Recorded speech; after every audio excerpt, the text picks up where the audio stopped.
حدا أزي جزيف سبأي أب حدا جاف كرن مس نشتو ودو ترون بحاجو سندات صاوتون كلو نريهم هندبت جن بقصرهم أزيوم بزح زبلو أفراس زغالبو ناي دنمارك سراويت نزغ جيف جيان تسبأي نك قتلوو نابأتو من داغالبو يمسو أزغ جيف سبأيون نزوم سراويت مسرأيه نودو حقيفو كابأتهم هدما يجمر أب حدا جاف كرن مسبصحون مهدا مسل زينبورو نودو يحب أمو نزوم زساغوغو وزلو سراويت نك قدفوو كما حصنهم يجمر جنك أزوم ناي دنمارك سراويت أب كبايأتيوم مهدا مسينهم تقعد كفنو واللي يجمرو بفلاسان بخيناتن بحاونون نزك أبأتهم بخلت عزف زعب سبأي كابز أزينو يحكرن ناب تحت كم زودق جيرم يقتلوه اتن اشتنترون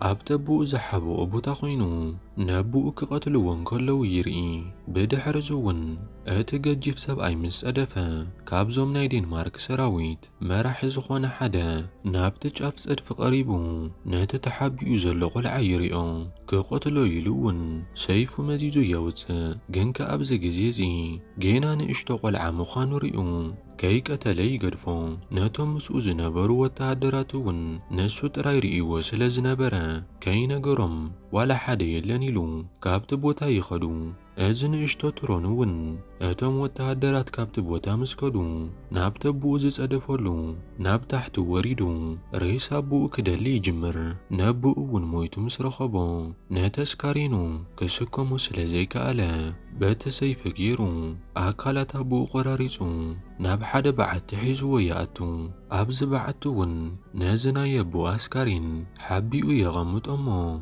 نسو نابز بعدتي كابزوم نايدين مارك سراويت تحبيو كنبر يجمر دحر نوح عمتاتون أزن اشتو زنابرترون عابو ودو خوين نريو جنك أكل جزي نايبو أسكارين اندار أي يحزنن يبكن نبرا أبت حدا خاء آتوم نايدين مارك نبرتي حدا هايمانوتاو سرعات كفتسمون كلو نريهم نابز ترون كن ملسن كلناون ننوح عمتات أبعد تتحبيون حنبوك فدي كتصبي دحر مصنحو اتجزين معلتن أخيلو كابت زتحب اللو برخا يوتس أبزا مشات زيأون زتوسنو نايدين مارك وتهدرات أب حدن دامستا اندا تزناقوعن كلو يبتسع ناتب تدقى زحلو زنبر وتهدرون أبرو سهاريمو جافليقو يغطلون بدحرزون نابتو وشتن دامستا أتيو نقلاتهم وتهدرات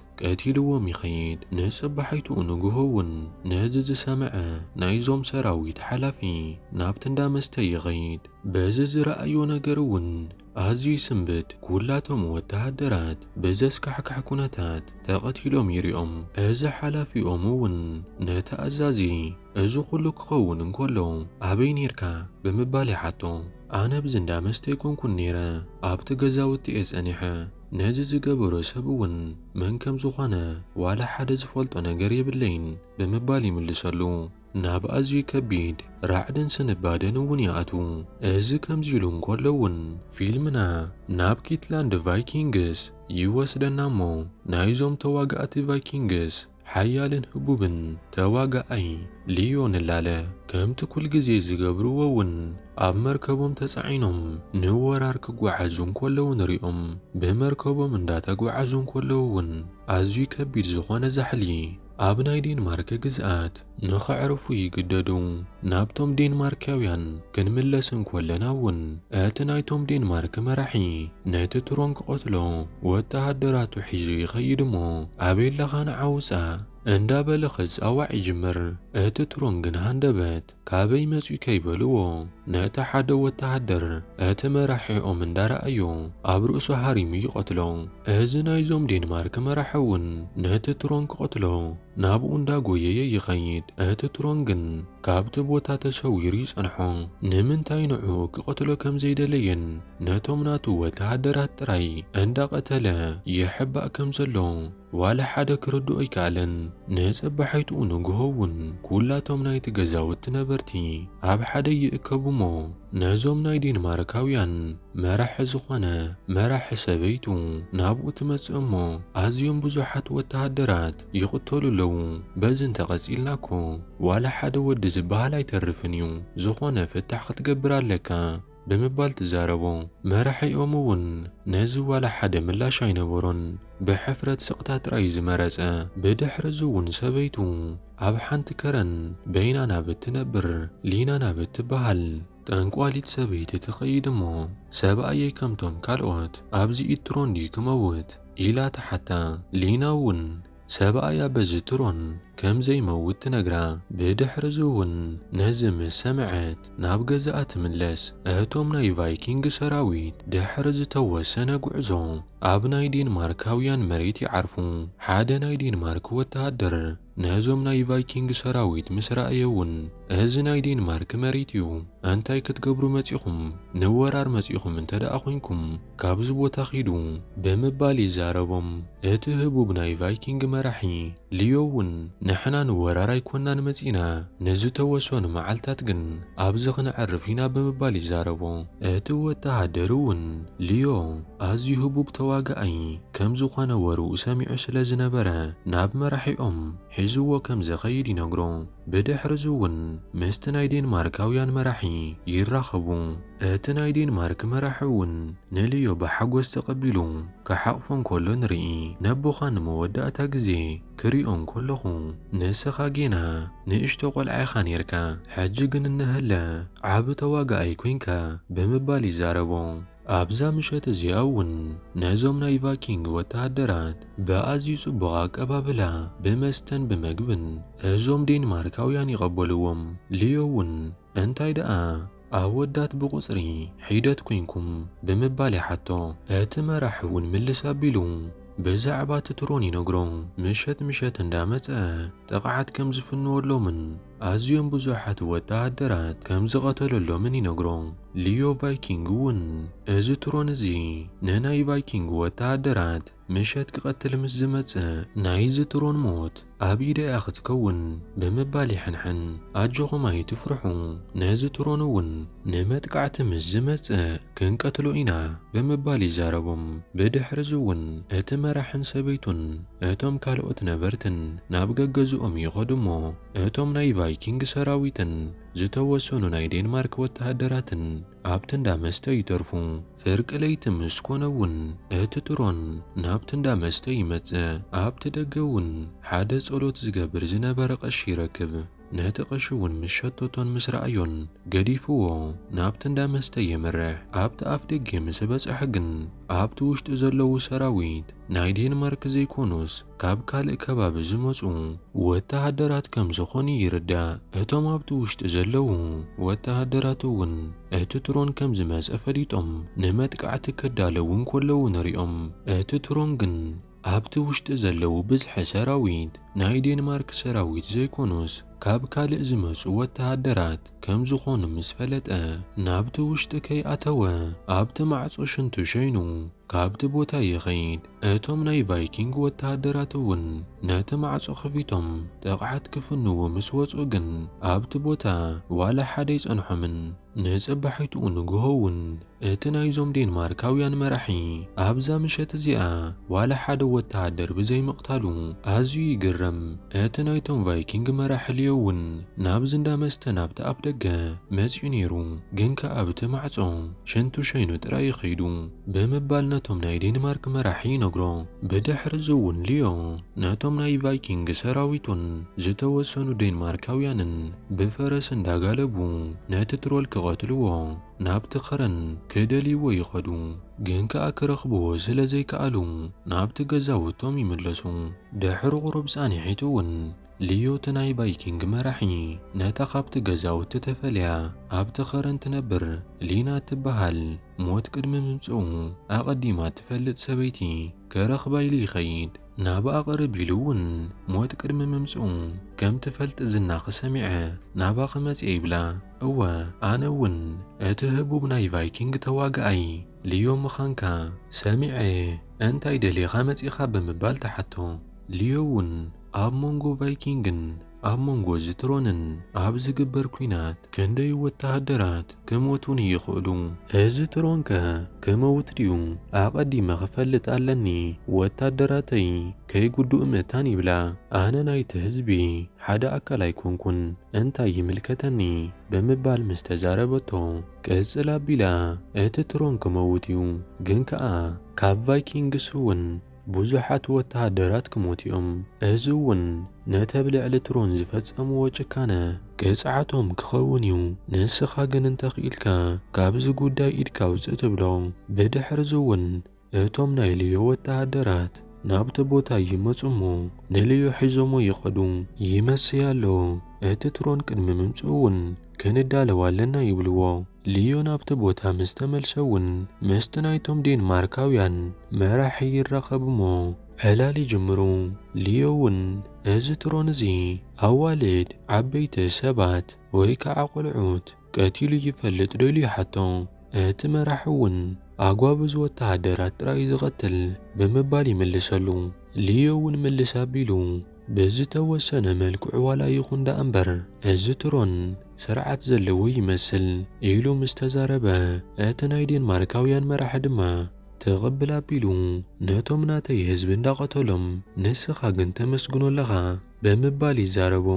ልዮ እውን የመስግኖ ይኮንኩን ዘለኹ ግን ከኣ ነጓብዝ ጥራይ ዝቐትለሉ ዘሎ ምኽንያት ይህልዎ ኸውን እዩ ኢለ እየ ዝሓስብ ይብሎ። እቲ ናይ ዴንማርካውያን መራሒ እውን እንተ ፈሪሕካኮ ክትሕግዘና ይግባእካን እዩ ገዲፍካና ክትከይድ ትኽእል ኢኻ ይብሎ። እዛ ምሸት ኣኺላ እውን ልዮን ወተሃደራቱን ሕጂ እውን መሊሶም ኣብቲ እንዳ መስተ ነቲ ትሮን ክጽበይዎ ይጅምሩ። ድሕሪ ቁሩብ ጻኒሒቱ እውን ድምፁ ሰሚዖም ነቲ ማዕጾ ከፊቶም ናብ ደገ ይወፁ እሞ ጥቕዓት ክፍንዉ ምስ በሉ ግን እቲ ትሮን ኣብቲ ቦታ ኣይነበረን። እቶም ወተሃደራት ምስ ሰኣንዎ እውን ናብቲ እንዳ መስተ መሊሶም ይኣትዉ። እቲ ትሮን ግን በቲ እማን ተሓቢኡ ጸኒሑ ካብቲ ቦታ ክኸይድ እንከሎ ንሪኦ። ንጽባሒቱ ልዮ ናብታ ጠንቋሊት ይኸይድ እሞ ነዚ ትሮን ብኸመይ ክንቀትሎ ንኽእል ብምባል ይሓታ። እታ ጠንቋሊት ሊና እውን ንስኻ ቫይኪንግ እንዲኻ ሓቀይ ኣብዚ ጉዳይ ዘእትወካ ዋላ ሓደ ነገር የለን ወተሃደራትካ ሒዝካ ናብ ዓድኻ ኺድ ትብሎ። ልዮ ግን ምልስ ኣቢሉ እዞም ህዝቢ ካብዚ ትሮን እዚ ከመይ ገይረ ነፃ ኸውፆም ከም ዘለኒ ክትነግርኒ ኣለኪ ቅድሚ ምኻደይ እውን ክሕግዞም ኣለኒ ይብላ። ብድሕሪዚ እውን ሊና ናብ ገዛኣ ተእትዎ እሞ ኣዕጽምቲ እንዳደርበይት ስራሓ ትጅምር። ኣብ መንጎ እዚ ግን ኣብ ደገ ድምፂ ይሰምዕ እሞ ልዮ ናብቲ ደገ ምስ ወፀ እቲ ትሮን ኮይኑ ይጸንሕ። እቲ ትሮን እውን ምስ ረኣዩ ካብቲ ቦታ ይሃድም። ልዮ እውን ደድሕሪኡ ብፈረስ እንዳጋለበ ይስዕቦ። እቲ ትሮን እውን ናብቲ በሪኽ ናብቲ ኽራን ክወፅእ ይጅምር። ልዮ እውን ደድሕሪኡ እንዳሰዓበ ንምንታይ ኢኻ ትሃድም ዘለኻ ንዓፊት ንፊት ግጠመኒ ይብሎ። እቲ ትሮን እውን ብቋንቋኡ ገይሩ ክምልሰሉ ይጅምር። ልዮ ነቲ ናይዚ ትሮን ቋንቋ ክርድኦ ስለ ዘይከኣለ ሊና ክትትርጉመሉ ትጅምር። ንሱ ዝብለካ ዘሎ ባእሰይ ምሳኽ ኣይኮነን ኢላ ትነግሮ። ልዮ እውን ነዚ ምስ ሰምዐ ኣዝዩ ይግረም። ብድሕሪዚ እውን ምስ ሊና ተተሓሒዞም ምስ ተመለሱ ሊና ኣነ ካብዚ ንላዕሊ ክሕግዘካ ኣይክእልን እዚ ትሮን እዚ ብዙሕ ስቓይን በደልን ቅድሚ ሕጂ በፂሕዎ እዩ ብምባል ትነግሮ። ልዮ እውን ከምዘይትሕግዞ ምስ ተረድአ ተመሊሱ ናብቲ ናይ ዴንማርክ መራሒ ይኸይድ። ቅድሚ ሕጂ ብናታትኩም ወተሃደራት በደል በፂሕዎ ዝነበረ ይመስል ነዚኡ ኸዓ ሕንኡ ክፈዲ ናባኻትኩም መፂኡ ዘሎ ኢሉ ይነግሮ። ነዚ ምስ ሰምዐ እውን እቲ መራሒኦም ኣብ ገጹ ምርባሽ ይረአ። ልዮ እውን ነዚ ምስ ነገሮ ናብ ወተሃደራቱ ብፈረስ እንዳጋለበ እንዳኸደ እንከሎ ኣብ መንገዲ ንሓደ ስንኩል ቆላውዕ ክሃርምዎ እንከለዉ ይሪኦም እሞ ነቶም ቆላውዕ እውን ልዮ የባርሮም። እዚ ስንኩል እውን ብዛዕባ እቲ ትሮን ንልዮ ክነግሮ ይጅምር። እቲ ትሮን ኣቦኡ ከም ዝተቐትሎን ሕነ ኣቦኡ ክፈዲ እውን ኣብ ሕድሕድ ገዛ ንዘለዉ ኣወዳት ይቐትል ከም ዘሎ ይነግሮ። እቲ ትሮን ኣበይ ከም ዝሕባእ ይፈልጥ ናብቲ ቦታ እውን ክወስደኩም ይኽእል እየ ይብሎ። ልዮን ወተሃደራቱን እውን ነዚ ምስ ሰምዑ ብጃልባ ገይሮም እቲ ስንኩል ሰብኣይ እንዳመርሖም ናብቲ ቦታ ይኸዱ። ካብታ ጃልባ ይወርዱ እሞ ናብቲ ትትሮን ዝሕባአሉ በዓቲ ናብቲ በሪ ኺድይቡ ካብቶም ወተሃደራት ሓደ እውን ናብቲ በዓቲ ክወርድ ይፍትን ግን ከኣ ምችው ስለ ዘይነበረ እግሩ ሸታሓቢልዎ ናብቲ ጸድፊ ክጸድፍ ክብል እቶም ብላዕሊ ዝጸንሑ ወተሃደራት ስሒቦም የደይብዎ ነዚ ዝረኣዩቶም ካልኦት ወተሃደራት እውን ናብቲ በዓቲ ንኽኣትዉ ኣይደፈሩን ካብቶም ወተሃደራት ሓደ እውን በቲ እትትሮን ዝኣትወሉ ኣፈት ሽንቱ ይሸይን ብጃልባ ገይሮም እንዳተመልሱ እንከለዉ እውን እትትሮን ኣብቲ ውሽጢ ማይ ተሓቢኡ ጸኒሑ ነቲ ሽንቱ ዝሸነ ወተሃደር ስሒቡ ናብቲ ውሽጢ ማይ ከእትዎ ይፍትን እቶም ካልኦት ወተሃደራት እውን ንብጻዮም ይሕዝዎሞ ነትትሮን ሃሪሞም ናብቲ ውሽጢ ማይ ከም ዝምለስ ይገብርዎ ብድሕሪዚ እውን ኩላቶም ብሰላም ወፂኦም ኣብቲ እንዳ መስተ ክጽበይዎ የምስዩ እትትሮን ግን ኣብዛ ምሸት እዚኣ ኣይመጸን ነይሩ ንጽባሒቱ ንጉሆ ልዮ ምስ ወፅአ እቲ መገዲ ዝሓበሮም ስንኩል ሰብኣይ ተቐቲሉ ኣብቲ ኣፍ ደገ ተደርቢ ይረኽቦ ልዮ ነቶም ወተሃደራትን እውን ነዚ ምስ ረኣዩ ኣዝዮም ይሰናበዱ ብድሕሪዚ እውን መሊሶም ናብቲ እትትሮን ዘቕመጠሉ በዓቲ ይኸዱ እሞ ብገመድ ገይሮም ናብቲ በዓቲ ወሪዶም ይኣትዉ ናብቲ ውሽጢ በዓቲ ምስ ኣተዉ እውን ዝተቖራረፀ ኣስካሪንን ዝተፈላለዩ ናውትን ይረኽቡ ካብቶም ወተሃደራት ሓደ እውን ሽንቱ ሸይኑ ነቲ ናይ ትሮን ኣቦኡ ኣስካሪን ርእሱ ይሰብሮ እቶም ወተሃደራት እውን ነቲ ትሮን ስኢኖሞ ካብቲ በዓቲ ወፂኦም ይኸዱ እቲ ትሮን ግን ኣብቲ ቦታ ኣይነበረን እቲ ትሮን ናብቲ በዓቲ ምስ ተመልሰ ናይ ኣቦ ኣስካሪን ርእሱ ተሰይሩ ይረኽቦ ናብዚ ቦታ እውን በዓል መንኣትዮም ከም ዝነበሩ ይፈልጥ ናይ ኣቦኡ ርእሲ ብምስባር እውን ኣዝዩ ይሓርቕ ብሕርቃኑ እውን ደሙ ይፈልሕ ምስ ጸልመተ እውን እቲ ትሮን ናብቲ እንዳ መስተ ኸይዱ ጥቕዓት ይፍንወሎም ነቲ ናይ ኣቦኡ ርእሲ ዝሰበረ ቫይኪንግ ወተሃደር እውን እቲ ትሮን ይቐትሎ ልዮ እውን ነዚ ምስ ረኣየ ምስቲ ትሮን ክበኣስ ይጅምር እቲ ትሮን እውን ካብኣቶም ዝገዘፈ ስለ ዝነበረ ንልዮ ይድርብዮ በቲ ላዕሊ ገይሩ እውን ገዲፍዎም እንዳኸደ እንከሎ ልዮ ደድሕሪኡ ስዒቡ ብእግሩ ስሒቡ ናብ መሬት ኣውዲቑ ብሰንሰል ገይሩ ኢዱ ይኣስሮ እቲ ትሮን እውን ንልዮ ደፊኡ ኣውዲቑ ካብቲ ላዕሊ ይዘልል ልዮ ኢዱ ኣሲርዎ ስለ ዝነበረ ግን ኣብቲ ላዕሊ ተልጠሊሉ ይተርፍ ሽዑ እውን ሓደ ቫይኪንግ ብፍላጻ ወርዊሩ ይሃርሞ እዚ ናብ መፈንጠራ ዝኣተወ ትሮን እውን መማረፂ ስለ ዘይነበሮ